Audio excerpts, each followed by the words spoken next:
Welcome back to Dishant Kannada vlog. ಎಲ್ಲರೂ ಹೇಗಿದ್ದೀರಾ? ಎಲ್ಲರೂ ಚೆನ್ನಾಗಿದ್ದೀರಾ ಅಂದ್ಕೊಂಡಿದ್ದೀನಿ. ಇವತ್ತು ಒಂದು ಸ್ಪೆಷಲ್ ವಿಡಿಯೋ ಅಂತಲೇ ಹೇಳ್ಬೋದು. ಬೇಸಿಗೆ ರಜೆಗೆ ಅಂತ ಅಮ್ಮ ಮನೆಗೆ ಹೋಗಿದೆ. ಅಮ್ಮ ಮನೆ ಬಂದ್ಬಿಟ್ಟು ಬನಶಂಕರಿಯಲ್ಲಿರೋದು. ಸೊ ಬನಶಂಕರಿಯಿಂದ ನಾವಿವಾಗ ಒಂದು ಸ್ಪೆಷಲ್ ದೇವಸ್ಥಾನಕ್ಕೆ ಹೋಗೋಣ ಅಂದ್ಬಿಟ್ಟು ಆಟೋದಲ್ಲಿ ಹೋಗ್ತಾ ಇದ್ದೀವಿ. ಸೊ ಕೋರಮಂಗಲದ ಹತ್ರ ಮುರುಗೇಶ್ ಪಾಳ್ಯ ಅಂತ ಇದೆ. ಸೊ ಅಲ್ಲಿ ಈ ಪ್ಲೇಸ್ ಇರೋದು. ಶಿವೋಹಂ ಶಿವ ದೇವಸ್ಥಾನ ಇರೋದು. ಸೊ ನೋಡ್ಬೋದು ಮೇನ್ ರೋಡ್ ಪಕ್ಕದಲ್ಲೇ ಇದಿರೋದು ಶಿವೋಹಂ ಶಿವ ಟೆಂಪಲ್. ಇದು 24/7 ಓಪನ್ ಇರುತ್ತೆ. ಸೊ ಬೆಂಗಳೂರಲ್ಲಿ 24 ಅವರ್ಸ್ ಓಪನ್ ಇರುವಂತಹ ದೇವಸ್ಥಾನ ಅಂತಲೇ ಹೇಳ್ಬೋದು. ಸೊ ಒಳಗಡೆ ಹೋಗೋಣ, ಯಾವ ರೀತಿ ಇದೆ ಏನು ಎಲ್ಲ ಪ್ರತಿಯೊಂದು ಡೀಟೇಲ್ ಆಗಿ ನಿಮ್ಗೆ ಹೇಳ್ತೀನಿ. ನಿಮಗೂ ಕೂಡ ಯೂಸ್ ಆಗ್ಬೋದು ಅಂತ ಈ ವಿಡಿಯೋನ ಮಾಡಿದ್ದೀನಿ. ಹಾಗಿದ್ರೆ ಬನ್ನಿ ಈ ವಿಡಿಯೋನ ಸ್ಟಾರ್ಟ್ ಮಾಡೋಣ. ಸ್ಟಾರ್ಟ್ ಮಾಡೋಕ್ಕಿಂತ ಮುಂಚೆ ಯಾರೆಲ್ಲ ನನ್ನ ಚಾನಲ್ನ ಸಬ್ಸ್ಕ್ರೈಬ್ ಮಾಡ್ದೇನೆ ನೋಡ್ತಾ ಇದ್ದೀರಾ, ದಯವಿಟ್ಟು ಸಬ್ಸ್ಕ್ರೈಬ್ ಮಾಡ್ಕೊಂಡು ನೋಡಿ. ವಿಡಿಯೋ ಇಷ್ಟ ಆಗಿದ್ರೆ ಲೈಕ್ ಶೇರ್ ಕಮೆಂಟ್ ಮಾಡೋದನ್ನ ಮರಿಬೇಡಿ. ಸೊ ದೇವಸ್ಥಾನ ಎಂಟ್ರಿ ಆಗಿದ ತಕ್ಷಣ ನಿಮಗೆ ಒಂದು ಗುಹೆ ಟೈಪ್ ಕಾಣುತ್ತೆ. ಸೊ ಅಲ್ಲೇ ರೈಟ್ ಸೈಡಲ್ಲೇ ನಿಮಗೆ ಪೂಜೆ ಸಾಮಗ್ರಿಗಳನ್ನ ಇಟ್ಕೊಂಡಿದ್ದಾರೆ. ಅಲ್ಲಿ 100 ರೂಪೀಸ್ ಕೊಟ್ಟು ಒಂದು ಕವರ್ ತೊಗೊಂಡ್ರೆ ಅದರಲ್ಲಿ ಹಣ್ಣು ಕಾಯಿ ಪ್ರತಿಯೊಂದು ಕೊಟ್ಟಿರ್ತಾರೆ. ಸೊ ಅದಾದಮೇಲೆ ಲೆಫ್ಟ್ ಸೈಡಲ್ಲಿ ನಿಮಗೆ ಯಾವ ಪ್ಲೇಸಲ್ಲಿ ಹೋಗೋದು ಏನು, ಹಾಗೆ ಪಾರ್ಕಿಂಗ್ ಪ್ಲೇಸು ಪ್ರತಿಯೊಂದೂ ಡೀಟೇಲ್ ಆಗಿ ಕೊಟ್ಟಿರ್ತಾರೆ. ಸೊ ಅದಾದಮೇಲೆ ಈ ಥರ ಗುಹೆ ಟೈಪ್ ಇರುತ್ತೆ. ಇದ್ರೊಳಗಡೆ ನೀವು ಎಂಟ್ರಿ ಆಗಿದ ತಕ್ಷಣ ನಿಮಗೆ ಈ ರೀತಿ ಬೋರ್ಡ್ ಎಲ್ಲ ಕಾಣಿಸುತ್ತೆ. ಶಿವನ ಬಗ್ಗೆ ಆಗಲಿ ಪ್ರತಿಯೊಂದು ಈ ಥರ ಸ್ಟೆಪ್ ಬೈ ಸ್ಟೆಪ್ಪು ಫುಲ್ ಇಂಗ್ಲೀಷಲ್ಲೇ ಮೆನ್ಷನ್ ಮಾಡಿರ್ತಾರೆ. ಸೊ ಇದನ್ನೆಲ್ಲ ನೋಡಿಕೊಂಡು ನೀವು ಇಲ್ಲಿ ಪರ್ಫಾರ್ಮೆನ್ಸ್ ಆಗಲಿ ಸ್ಪೆಷಲ್ ಡೇ ಆಗಲಿ ಪ್ರತಿಯೊಂದೂ ಇಲ್ಲಿ ಬರೆದಿರ್ತಾರೆ. ಸೊ ನೋಡ್ಬೋದು ಅಲ್ಲೆಲ್ಲ ಕಾಣಿಸ್ತಾ ಇದೆ ಅನಿಸುತ್ತೆ. ಸೊ ಅದಾದಮೇಲೆ ಈ ರೀತಿ ಒಂದು ಮೇಲ್ಗಡೆ ನೋಡ್ಬೋದು ಫುಲ್ಲು ಲೈಟಿಂಗ್ಸಲ್ಲಿ ಡಿಸೈನ್ ಮಾಡಿರ್ತಾರೆ. ಇಲ್ಲಿ ಒಂದು ಚಿಕ್ಕದಾಗಿರೋ ರೋಡ್ ಥರ ಬರುತ್ತೆ. ಇಲ್ಲಿಂದ ಬಂದರೆ ನಿಮಗೆ ಈ ಪ್ಲೇಸ್ ಕಾಣುತ್ತೆ. ನೀವು ಈ ರೀತಿ ಪೂಜೆ ಎಲ್ಲ ಮಾಡಿಸ್ಬೇಕು ಅಂದರೆ ಮಿನಿಮಮ್ 150 ಚಾರ್ಜಸ್ ಆಗುತ್ತೆ. ನೀವು ಹಾಗೆ ನೋಡಬೇಕು ಅಂದರೆ ಗುಹೆ ಒಳಗಡೆ ಯಾವುದೇ ಲಿಂಗನ ತೋರಿಸೋದಿಲ್ಲ ಅವರು. ಸೊ ಟಿಕೆಟ್ ತೊಗೊಂಡ್ರೆ ನಿಮಗೆ ಪ್ರತಿಯೊಂದೂ ದರ್ಶನ ಮಾಡ್ಕೋಬೋದು. ಹಾಗೆ ಪೂಜೆ ಕೂಡ ಇರುತ್ತಲ್ವ. ಸೊ ಹಣ್ಣು ಕಾಯಿ ನಾವು ಏನು ತಂದಿರ್ತೀವೋ ಅದನ್ನು ಈ ಲಿಂಗದ ಮೇಲೆ ನಮ್ಮ ಹತ್ರನೇ ತೆಂಗಿನಕಾಯಿನ ಒರೆಸ್ಬಿಟ್ಟು ಅಲ್ಲಿ ನೀರನ್ನ ಎಳ್ನೀರು ಇರುತ್ತೆ ನೋಡಿ, ಆ ತೀರ್ಥನ ಆ ದೇವ್ರ ಮೇಲೆ ಹಾಕಿಸ್ತಾರೆ. ಸೊ ಅವರು ಕೂಡ ನೀಟಾಗೆಲ್ಲ ಪೂಜೆ ಮಾಡಿ ಕೊಡ್ತಾರೆ. ಚೆನ್ನಾಗಿರುತ್ತೆ. ಒಬ್ಬರಿಗೆ ಅಂದರೆ ಒಂದು ತಲೆಗೆ 150. ಸೊ ನಾವು 3 ಜನ ಹೋಗಿರೋದ್ರಿಂದ ದಿಶುಗೆ ಹಾಫ್ ಚಾರ್ಜ್ ತೊಗೊಂಡ್ರು, ಮತ್ತು ನಾನು ನನ್ನ ಸಿಸ್ಟರ್ಗೆ 2 ಟಿಕೆಟ್ ತೊಗೊಂಡ್ವಿ. ಟೋಟಲ್ ಆಗಿ 150 ಪ್ಲಸ್ 75 ರೂಪೀಸ್ ಇಷ್ಟು ಚಾರ್ಜಸ್ ಮಾಡ್ತಾರೆ. ಅದಾದಮೇಲೆ ಪ್ರತಿಯೊಂದಕ್ಕೂ ನೀಟಾಗಿ ಪೂಜೆ ಎಲ್ಲ ಮಾಡ್ತಾರೆ. ಸೊ ಪೂಜೆ ಎಲ್ಲ ನಿಮ್ಮ ಮನೆ ಯಾರ್ಯಾರು ಇದ್ದಾರೋ ಅವ್ರನ್ನೆಲ್ಲ ಹೆಸರು ಕೇಳ್ಬಿಟ್ಟು ಅರ್ಚನೆ ಥರ ಮಾಡಿಕೊಡ್ತಾರೆ. ತುಂಬ ಸ್ಪೆಷಲಾಗಿ ಪೂಜೆ ಮಾಡಿಕೊಡ್ತಾರೆ ಅಂತಲೇ ಹೇಳ್ಬೋದು. ಇದು ಒಂದೇ ಅಲ್ಲ, 150ಲಿ ನೀವು ಟಿಕೆಟ್ ತೊಗೊಂಡ್ರೆ ಒಂದು 3 ಹತ್ರ ನಿಮಗೆ ಚಾನ್ಸಸ್ ಸಿಗುತ್ತೆ ಪೂಜೆ ಮಾಡಲಿಕ್ಕೆ ಪ್ರತಿಯೊಂದಕ್ಕೂ. ಸೊ ಪೂಜೆ ಎಲ್ಲ ಮಾಡಿಸ್ಕೊಂಡ್ಮೇಲೆ ಪಕ್ಕದಲ್ಲೇ ಒಂದು ನೀವು ನೋಡ್ಬೋದು ಅಲ್ಲಿ ರುದ್ರಾಕ್ಷಿ ಮಣಿದು ಬೌಲು ಇರುತ್ತೆ. ಸೊ ಒಂದು ಟಿಕೆಟ್ಗೆ ಒಂದು ರುದ್ರಾಕ್ಷಿ ಮಣಿ ಬೌಲ್ ಕೊಡ್ತಾರೆ. ಸೊ ಅದರಲ್ಲಿ ತುಂಬ ಎಷ್ಟೊಂದು ಇರುತ್ತೆ. ಸೊ ಅಲ್ಲಿ ಗೋಲ್ಡ್ ಕಲರ್ ಬೌಲ್ ಏನಿಟ್ಟಿರ್ತಾರೆ ಅದಕ್ಕೆ ಓಂ ನಮಃ ಶಿವಾಯ ಅಂದ್ಬಿಟ್ಟು ಪ್ರತಿಯೊಂದು ಬೌಲ್ಗೆ ಈ ರೀತಿ ಹಾಕೋತಾ ಹೋಗಬೇಕು.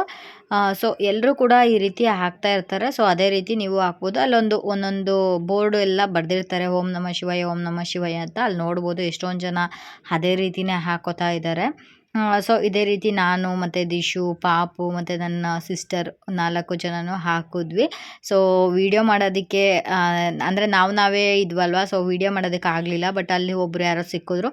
ಸೊ ಒಬ್ಬರು ಸಿಸ್ಟರ್ ಕೈಲಿ ಕೊಟ್ಬಿಟ್ಟು ಸ್ವಲ್ಪ ವಿಡಿಯೋನ ಕ್ಯಾಪ್ಚರ್ ಮಾಡಿಕೊಡಿ ಅಂತ ಕೇಳಿದ್ವಿ. ಇದೆಲ್ಲ ಮೆಮೊರೀಸು. ಯಾವಾಗಾದರೂ ಈ ರೀತಿ ಬಂದಾಗ ಸೊ ಇದೆಲ್ಲ ಹೋಗಿ ಬಂದಿದ್ದೀವಿ ಅನ್ನೋದಕ್ಕೆ ಈ ಥರ ಒಂದು ಫೋಟೋ ವಿಡಿಯೋನೇ ಅಲ್ವಾ ಮೇನ್ ಬೇಕಾಗೋದು. ಸೊ ಅದಕ್ಕಾಗಿ ನಾವು ಈ ರೀತಿ ಒಂದು ಸ್ವಲ್ಪ ವಿಡಿಯೋನ ಕ್ಯಾಪ್ಚರ್ ಮಾಡಿಸ್ಕೊಂಡ್ವಿ. ತುಂಬ ಚೆನ್ನಾಗಿದೆ ದೇವಸ್ಥಾನ ಅಂತಲೇ ಹೇಳ್ಬೋದು. ವರ್ತ್ ಅನ್ನಿಸ್ತು. 150ಲಿ ನಿಮಗೆ ಅರೌಂಡ್ ಆ ಗುಹೆ ಒಳಗಡೆ ಎಲ್ಲ ಎಂಟ್ರಿ ಕೊಟ್ಟು ದೇವ್ರ ದರ್ಶನ ಎಲ್ಲ ಮಾಡ್ಕೋಬೋದು. ಸೊ ನಾನು ನಾರ್ಮಲಾಗೆ ಫ್ರೀ ಎಂಟ್ರಿ ಬೇಕು ಅಂದರೆ ಸೊ ಒಳಗಡೆ ಗುಹೆ ಒಳಗಡೆ ಹೋಗ್ಲಿಕ್ಕೆ ಅವ್ರು ಬಿಡೋದಿಲ್ಲ. ಸೊ ನಾನು ರುದ್ರಾಕ್ಷಿ ಮಣಿ ಎಲ್ಲ ಹಾಕಿದ್ಮೇಲೆ ಈಗ ನನ್ನ ಸಿಸ್ಟರ್ ಆಗ್ತಾ ಇದ್ದಾಳೆ. ಸೊ ಇವಳಿಗೆ ನಾನು ವಿಡಿಯೋ ಮಾಡಿಕೊಟ್ಟೆ, ನನಗೆ ಬೇರೆಯವ್ರು ಮಾಡಿಕೊಟ್ರು. ಸೊ ಪಾಪು ಎಲ್ಲ ಇರ್ತಾರಲ್ವ, ಈ ರೀತಿ ಹೋದಾಗ ಫ್ಯಾಮಿಲಿ ಹೋದ್ರೆ ಬೆಟರ್ ಅನ್ಕೋತೀವಿ. ಸೊ ಸಿಂಗಲ್ ಹೋಗೋದಕ್ಕಿಂತ ಫ್ಯಾಮಿಲಿ ಹೋದ್ರೆ ತುಂಬ ಚೆನ್ನಾಗಿರುತ್ತೆ ಅಂತಲೇ ಹೇಳ್ಬೋದು. ಇದು ಒಂಥರ ತುಂಬ ಸ್ಪೆಷಲ್ ದೇವಸ್ಥಾನ ಅಂತಲೇ ಹೇಳ್ಬೋದು. ಏಕೆಂದರೆ 24/7 ಓಪನ್ ಇರುತ್ತೆ.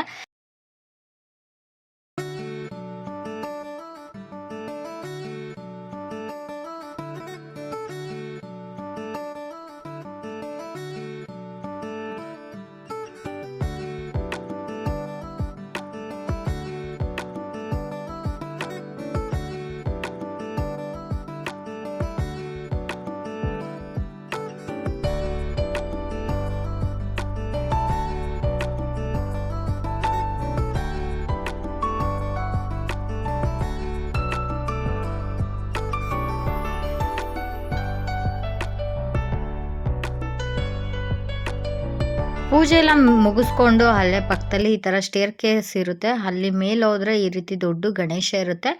ಗಣೇಶನ ರೌಂಡ್ ಹಾಕಿದ ತಕ್ಷಣನೇ ನಿಮಗೆ ಬ್ಯಾಕ್ ಸೈಡಲ್ಲೇ ಒಂದು ಗುಹೆ ಕಾಣುತ್ತೆ. ಅಲ್ಲಿ ಹರಿದ್ವಾರ, ಋಷಿಕೇಶ ಹಾಗೂ ಅಮರನಾಥ ಈ ರೀತಿ 12 ಜ್ಯೋತಿರ್ಲಿಂಗಗಳನ್ನು ನಾವು ದರ್ಶನ ಮಾಡ್ಕೋಬೋದು. ಒಂದೊಂದೇ ನಾನು ತೋರಿಸ್ತಾ ಹೋಗ್ತೀನಿ, ನೀವು ಕೂಡ ನೋಡಿ ಇಲ್ಲಿಂದನೇ ದರ್ಶನ ಮಾಡ್ಕೋಬೋದು. ಬದ್ರಿನಾಥ ದೇವಸ್ಥಾನ ಯಾವ ರೀತಿ ಇರುತ್ತೋ ಅದೇ ರೀತಿ ನಿಮಗೆ ಇಲ್ಲಿ ನೋಡ್ಬೋದು, ಲಿಂಗ ಸ್ಥಾಪನೆ ಆಗಿರುತ್ತೆ. ಸೊ ಅದೇ ರೀತಿನೇ ಇಲ್ಲಿ ಕೂಡ ಲಿಂಗದೊಳಗಡೆ ನೋಡ್ಬೋದು ನೀರೆಲ್ಲ ಈ ರೀತಿ ಎಲ್ಲ ಹಾಕ್ಬೋದು. ಬಟ್ ಇಲ್ಲಿ ಏನೂ ಮುಟ್ಟಬಾರ್ದು ಅಂತ ಬರ್ದಿದ್ದಾರೆ.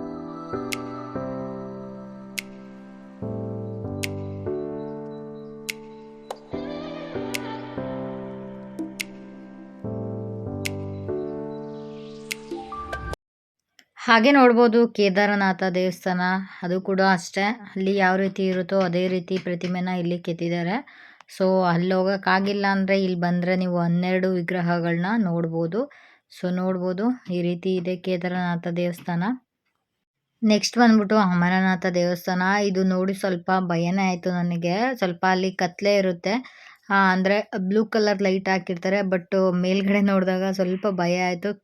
ಅಮರನಾಥ ದೇವಸ್ಥಾನ ಬಂದ್ಬಿಟ್ಟು ಇದೇ ರೀತಿನೇ ಇರ್ಬೋದು. ಇದು ಕೂಡ ಅಷ್ಟೇ, ಅಲ್ಲಿ ಹೋಗಿ ನೋಡಲಿಲ್ಲ ಅಂದರೆ ಇಲ್ಲಿ ಬಂದು ನೋಡ್ಬೋದು.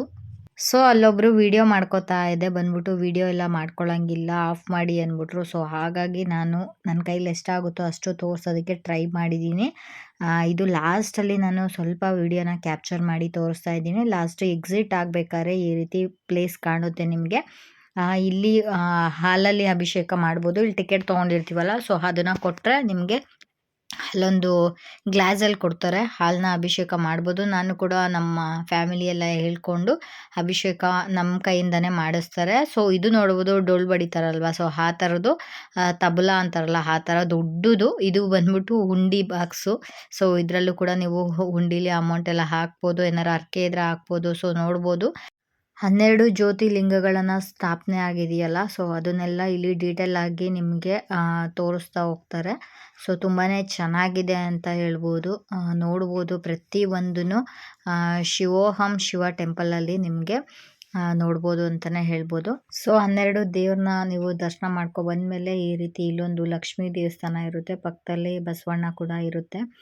ಹಾಗೆಯೇ ಮೇಯ್ನು ದೇವಸ್ಥಾನ ಅಂದಮೇಲೆ ಗಣೇಶ ಇರಲೇಬೇಕಲ್ವಾ. ಸೊ ಅದಾದಮೇಲೆ ಈ ಎಂಟ್ರೆನ್ಸಲ್ಲಿ ಬಂದರೆ ನಿಮಗೆ ಈ ರೀತಿ 65 ಅಡಿ ಇರುವಂತಹ ಈಶ್ವರ ಶಿವೋಹಂ ಶಿವ ನಿಮಗೆ ದರ್ಶನ ಮಾಡ್ಕೋಬೋದು. ಈ ರೀತಿ ಕಾಣಿಸುತ್ತೆ. ಇಲ್ಲಿ ಕೆಲವೊಂದಷ್ಟು ಫೋಟೋಸ್ಗಳ್ನ ತಗೋಬೋದು, ವೀಡಿಯೋಸ್ಗಳ್ನ ಮಾಡ್ಕೋಬೋದು. ಇಲ್ಲೇನು ಅನ್ನೋದಿಲ್ಲ. ಸೊ ಒಳಗಡೆ ಆದರೆ ಸ್ವಲ್ಪ ಭಯ ಇರುತ್ತಲ್ವ, ಸೊ ಹಾಗಾಗಿ ಅಲ್ಲಿ ವೀಡಿಯೋ ಕ್ಯಾಪ್ಚರ್ ಮಾಡೋಂಗಿಲ್ಲ ಅಂತ ಹೇಳ್ತಾರೆ. ಸೊ ಪಾಪು ನೋಡ್ಬೋದು, ಒಂದು ಫೋಟೋಗೂ ಬರಲಿಲ್ಲ, ಒಂದು ವೀಡಿಯೋಗೂ ಬರಲಿಲ್ಲ. ಸೊ ಸ್ವಲ್ಪ ಹಠ ಮಾಡ್ತಾಯಿದ್ಲು. ಸೊ ಅದನ್ನೇ ಸ್ವಲ್ಪ ವೀಡಿಯೋನ ಕ್ಯಾಪ್ಚರ್ ಮಾಡಿದ್ದೀನಿ. ನೋಡಿ ಎಲ್ಲಿ ಬೇಕಲ್ಲೇ ಕೂತ್ಕೋತಾ ಇದ್ದಾಳೆ. ಅದಾದಮೇಲೆ ಸ್ವಲ್ಪ ವಿಶ್ರಾಂತಿ ತೊಗೊಳಕ್ಕೆ ಈ ಥರ ಪಕ್ಕದಲ್ಲೆಲ್ಲ ಚೇರ್ಸ್ ಹಾಕಿರ್ತಾರೆ. ಸೊ ಗಂಧದ ಕಡ್ಡಿ ಕೊಟ್ಟಿರ್ತಾರಲ್ಲ, ಅದು ಈ ಪ್ಲೇಸಲ್ಲೇ ಹಚ್ಬಿಟ್ಟು ಅಲ್ಲಿ ಸಿಕ್ಸ್ಬೇಕಾಗುತ್ತೆ. ಈ ಕಡೆ ಬಂದರೆ ಎಕ್ಸಿಟ್ ಸೈಡ್ ಬಂದರೆ ನವಗ್ರಹ ಇರುತ್ತೆ. ನವಗ್ರಹ ಸುತ್ತೋರು ಸುತ್ಬೋದು. ಸೊ ನಾವು ನಮ್ಮ ಮನೆಯಲ್ಲಿ ನಮ್ಮ ಫ್ಯಾಮಿಲಿಯಲ್ಲೇ ನವಗ್ರಹ ಸುತ್ತೋಂಗಿಲ್ಲ. ಸೊ ಹಾಗಾಗಿ ನಾನೇನು ಸುತ್ತಲಿಲ್ಲ ಅದನ್ನು. ಅದ್ರ ಪಕ್ಕದಲ್ಲೇ ಉಂಡಿ ಬಾಕ್ಸ್ ಎಲ್ಲ ಇರುತ್ತೆ.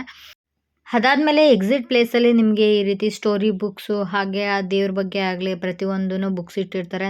ತೊಗೊಳ್ಳೋರು ತೊಗೋಬೋದು, ನಾವೇನು ತೊಗೊಳಕ್ಕೆ ಹೋಗಲಿಲ್ಲ. ಅದಾದಮೇಲೆ ಸ್ವಲ್ಪ ಜಾತ್ರೆ ಐಟಮ್ಸ್ ಎಲ್ಲ ಇಟ್ಟಿರ್ತಾರೆ. ಸೊ ಇಲ್ಲೂ ಕೂಡ ಅಷ್ಟೇ, ಏನಾದರೂ ಪರ್ಚೇಸ್ ಮಾಡಬೇಕು ಅಂದರೆ ಮಾಡ್ಕೋಬೋದು. ನಾವೇನು ತೊಗೊಳ್ಲಿಲ್ಲ. ಸೊ ಅದಾದಮೇಲೆ ನಿಮಗೆ ಈ ರೀತಿ ಶೋ ಪೀಸಸ್ ಕೂಡ ಇರುತ್ತೆ. ಸೊ ನೋಡ್ಬೋದು, ವಿಗ್ರಹಗಳು ಅಂತಲೇ ಹೇಳ್ಬೋದು ಇದು. ಸೊ ಈಶ್ವರ, ಗಣೇಶ ಹಾಗೆ ಓಂ ಅನ್ನೋದು ತುಂಬಾ ಚೆನ್ನಾಗಿತ್ತು ಕಲೆಕ್ಷನ್ನು. ಸೊ ನಾವೇನು ನಮ್ಮ ಮನೇಲಿ ಆಲ್ರೆಡಿ ಫೋಟೋಸ್ ಎಲ್ಲ ಜಾಸ್ತಿ ಇದೆ, ತೊಗೊಂಡೋದ್ರೆ ಬೈತಾರೆ ಅಂದ್ಬಿಟ್ಟು ನಾವೇನು ತೊಗೊಳ್ಲಿಲ್ಲ. ಸೊ ಎಕ್ಸ್ಪ್ಲೇನ್ ಮಾಡ್ತಾಯಿದ್ರು. ಇಲ್ಲಿ ಕನ್ನಡಗಿಂತ ಸ್ವಲ್ಪ ಹಿಂದಿ ಬರೋರೇ ಜಾಸ್ತಿ ಇರೋದು ಅಂತಲೇ ಹೇಳ್ಬೋದು. ಸೊ ಕೆಲವೊಂದಷ್ಟು ಐಟಮ್ಸ್ಗಳ್ನ ಪರ್ಚೇಸ್ ಮಾಡೋಕ್ಕಂತಲೇ ಬರ್ತಾರೆ ಅನ್ಸುತ್ತೆ ಇಲ್ಲಿ. ಅಷ್ಟು ಚೆನ್ನಾಗಿರುತ್ತೆ ಐಟಮ್ಮು. ನೆಕ್ಸ್ಟ್ ಟೈಮ್ ಬಂದಾಗ ಏನಾದರೂ ತೊಗೋಬೇಕು. ಸೊ ಇದೆಲ್ಲ ನೋಡಿಕೊಂಡು ಸ್ವಲ್ಪ ಮುಂದೆ ಹೋದರೆ ನಿಮಗೆ ಸೊ ಡ್ರೈ ಫ್ರೂಟ್ಸು ಈ ಥರ ನಿಮಗೆಲ್ಲ ಸಿಗುತ್ತೆ. ಇದರಲ್ಲೂ ಅಷ್ಟೇ ಕೆಲವೊಂದಷ್ಟು ಐಟಮು ಮನೆಗೆ ಯೂಸ್ ಆಗುವಂತಹ ಐಟಮ್ಸ್ ಇಟ್ಟಿದ್ದಾರೆ. ಅದಾದಮೇಲೆ ಇದೆಲ್ಲ ಬಂದ್ಬಿಟ್ಟು ಬೀಡಾ ಐಟಮ್ಸ್ ಅಂತ ಹೇಳ್ತಾಯಿದ್ರು. ಅದಾದಮೇಲೆ ಸ್ವಲ್ಪ ಮುಂದೆ ಹೋದರೆ ನಿಮಗೆ ಚಾಟ್ಸ್ ಎಲ್ಲ ಸಿಗುತ್ತೆ. ಸಮೋಸ, ಕಚೋರಿ, ಕೋಡ್ಬಳೆ ಪ್ರತಿಯೊಂದೂ ಇಲ್ಲೇ ಇಟ್ಟಿದ್ರು. ಸೊ ಇದು ಪಕ್ಕದಲ್ಲಿ ಬಂದರೆ ಇಲ್ಲಿ ಉಪ್ಪಿನಕಾಯಿ ತುಂಬ ಚೆನ್ನಾಗಿತ್ತು. ನಾನೊಂದು ಟೇಸ್ಟ್ ಮಾಡಿದೆ, ಹನಿದು ಟೇಸ್ಟ್ ಮಾಡಿದೆ. ಸೊ ನೋಡ್ತಿದ್ರೆ ಬಾಯಲ್ಲಿ ನೀರು ಬರ್ತಾಯಿತ್ತು, ಅಷ್ಟು ಚೆನ್ನಾಗಿತ್ತು. ಬಟ್ ಮನೇಲಿ ಹೊರಗಡೆ ಐಟಮ್ಸ್ ಏನು ತಿನ್ನೋದಕ್ಕೆ ಬಿಡೋದಿಲ್ಲ. ಸೊ ಹಾಗಾಗಿ ನಾನೇನು ತೊಗೊಂಡೋಗಿರಲಿಲ್ಲ. ಸೊ ತುಂಬ ವೆರೈಟಿ ಇತ್ತು ಉಪ್ಪಿನಕಾಯಿ ಚೆನ್ನಾಗಿತ್ತು. ಸೊ ಇಲ್ಲೂ ಕೂಡ ಅಷ್ಟೇ. ಸೊ ನಾನು ಅಲ್ಲಿ ಒಂದು ಟೇಸ್ಟ್ ಮಾಡಿ ನೋಡಿದೆ, ತುಂಬ ಚೆನ್ನಾಗಿತ್ತು. ಸೊ ನೋಡ್ಬೋದು ಇಲ್ಲಿ ಗುಲಾಬ್ ಜಾಮೂನ್ ಥರ ಇದೆಯಲ್ಲ, ಸೊ ಅದನ್ನು ನಾನು ಟೇಸ್ಟ್ ಮಾಡಿದ್ದು ಚೆನ್ನಾಗಿತ್ತು ಅಂತಲೇ ಹೇಳ್ಬೋದು. ಸೊ 100 ಗ್ರಾಮು 40 ರುಪೀಸ್ ಏನೋ ಅಂತ ಹೇಳ್ತಾಯಿದ್ರು. ಅದಾದಮೇಲೆ ಸ್ವೀಟ್ ಕಾರ್ನ್ ತೊಗೊಂಡ್ವಿ, Dishu favourite sweet corn.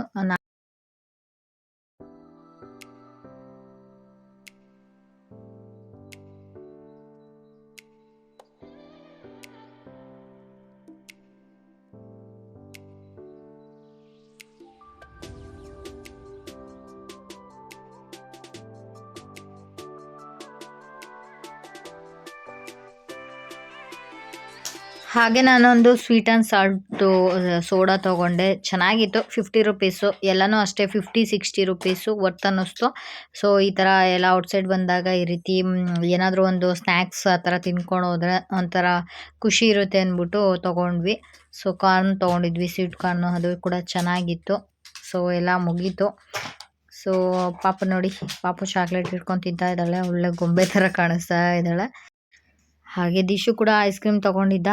So ಎಲ್ಲ ಎಂಜಾಯ್ ಮಾಡಿದ್ವಿ. ದೇವಸ್ಥಾನಕ್ಕೆ ಬಂದಿದ್ದು ಕೂಡ ತುಂಬಾ ಖುಷಿ ಆಯಿತು ಅಂತಲೇ ಹೇಳ್ಬೋದು. ತುಂಬಾ ಚೆನ್ನಾಗಿದೆ. ಸೊ ಯಾರ್ಯಾರೆಲ್ಲ ಬರಬೇಕು ಅಂದ್ಕೊಂಡಿದ್ದೀರಾ ಬೇಗ ಬಂದು ದರ್ಶನ ಮಾಡ್ಕೊಳ್ಳಿ. ತುಂಬ ಚೆನ್ನಾಗಿದೆ ದೇವಸ್ಥಾನ. ಸೊ ವಿಡಿಯೋನ ಇಲ್ಲಿಗೆ ಎಂಡ್ ಮಾಡ್ತಾ ಇದ್ದೀನಿ. ಆಟೋ ಬೇರೆ ಬುಕ್ ಮಾಡಿದ್ದೀವಿ. ಸೊ ಆಟೋ ಬರುತ್ತೆ ಇವಾಗ. ಸೊ ಮನೆಗೆ ಹೋಗೋಷ್ಟರಲ್ಲೇ ಒಂದು 6:30 ಆಗ್ತಾ ಬರುತ್ತೆ. ಸೊ ಈ ವಿಡಿಯೋನ ಇಲ್ಲಿಗೆ ಎಂಡ್ ಮಾಡ್ತೀನಿ. ವಿಡಿಯೋ ಇಷ್ಟ ಆಗಿದ್ರೆ ಲೈಕ್ ಮಾಡಿ, ಶೇರ್ ಮಾಡಿ, ಕಮೆಂಟ್ ಮಾಡಿ. ಹಾಗೆ ಯಾರ್ಯಾರೆಲ್ಲ ಹೋಗಬೇಕೋ ಬೇಗ ಹೋಗಿ. Thank you for watching. Take care. Love you all. Bye.